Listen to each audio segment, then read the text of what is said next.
زلیخا فریفتہ ہو گئی، گناہ کی دعوت دینے لگی، تو حضرت یوسف نے کہا قال معاذ اللہ، میں اللہ کی پناہ چاہتا ہوں۔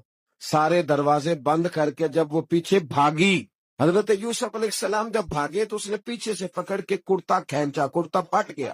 ابھی آپ دروازے تک پہنچے تھے، عزیز مصر خود آ گیا۔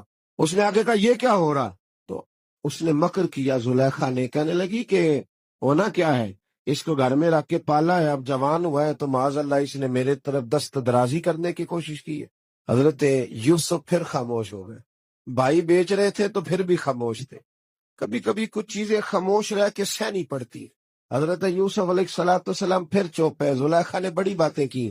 ایک دانا آدمی تھا، قرآن کہتا ہے ایک بولا بولنے والا، ایک عقل مند بولا۔ اس نے کہا دیکھو، نہ زلیخا کی سنو نہ یوسف کی سنو۔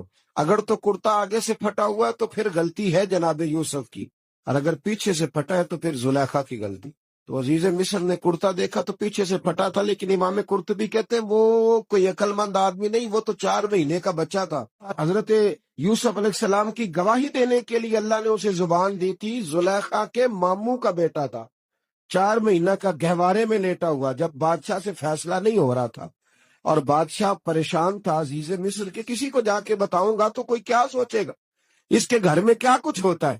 کہتے پریشان تھا تو پنگوڑے سے بچہ بول پڑا، کہنے لگا بادشاہ اگر تو کرتا آگے سے پھٹا ہے تو پھر معاذ اللہ غلطی حضرت یوسف کی، اگر پیچھے سے پھٹا ہے تو پھر زلیخا کی۔ تو کرتا پیچھے سے پھٹا تھا، حضرت یوسف کے حق میں گواہی مکمل ہو گئی۔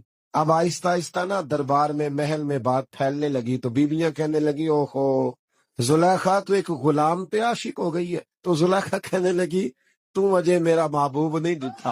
اس نے کہا تو نے ابھی دیکھا نہیں نا، یہ کیا پتا ہو کہ ماجرا کیا ہے؟ تو کہنے لگی نہیں تو غلام پہ۔ اس نے کہا چلو تجربہ کراتی ہوں۔ ساری عورتوں کو بٹھایا، ہاتھ میں ایک ایک سیب دیا، ایک ایک چھری دی، اور جب پوری تیاری ہو گئی تو جناب یوسف سے کہا ذرا جھلک تو دکھاؤ۔ تو حضرت یوسف نے جب جھلک دکھائی تو قرآن کہتا ہے سیب کاٹنے کی بجائے ہاتھ کاٹ لی، اور کہنے لگی اوہو یہ کوئی بشر نہیں، یہ تو کوئی فرشتہ ہے۔ حضرت زلیخا کہنے لگی سمجھ آئی ہے پھر؟ تو مجھ پر شکوہ کرتی تھی۔ اب وہ بات بھی آہستہ آہستہ پھیلنے لگی کہ حضرت یوسف علیہ السلام کی غلطی نہیں، غلطی زلیخا کی ہے۔ اب بادشاہ نے زلیخا سے کہا کہ اگر تو میں تیری بات کروں تو تیرے ساتھ میری بدنامی کا بھی ڈر ہے، کیا کرے؟ طے یہ پایا کہ حضرت یوسف کو جیل میں ڈال دیا جائے۔